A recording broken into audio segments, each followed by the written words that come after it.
পঞ্চায়েত সমিতি দখল করলো বিজেপি। ভোটাভুটি ছাড়াই মানিকচক পঞ্চায়েত সমিতি দখলে আসে বিজেপির। সভাপতি নির্বাচিত হন রিঙ্কু মণ্ডল এবং সহকারী সভাপতি পল্লবী মণ্ডল। বিজেপি প্রার্থীদের বিরুদ্ধে তৃণমূল সহ কোনো রাজনৈতিক দলই প্রার্থী দেয়নি, ফলে বিনা প্রতিদ্বন্দ্বিতায় জয়ী হন বিজেপি প্রার্থী। মানিকচক পঞ্চায়েত সমিতির মোট আসন সংখ্যা 32।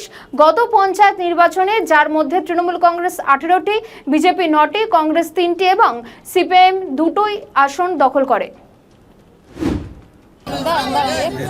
কি ফর্মুলা ছিল পঞ্চায়েত সমিতি কিভাবে আসলো? আজকে আমাদের পঞ্চায়েত সমিতি গঠন ছিল, আর আমাদের 26টা মেম্বার ছিল। বিনা প্রতিদ্বন্দ্বিতায় একবারে একটাই নাম প্রস্তাব হলো এবং সভাপতি গঠন হলো। আমাদের রিঙ্কু মণ্ডল সভাপতি গঠন। আপনি কি দায়িত্ব পেলেন?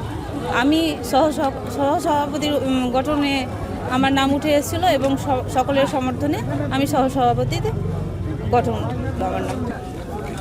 না দেখুন, এর আগে যেটা সভাপতি ছিল প্রত্যেকের মন মতো ছিল না, ওদের মধ্যেও একটা মন কষাকষির ব্যাপার ছিল, কাজ হচ্ছিল না ভালোভাবে, একতরফা কাজ হচ্ছিল।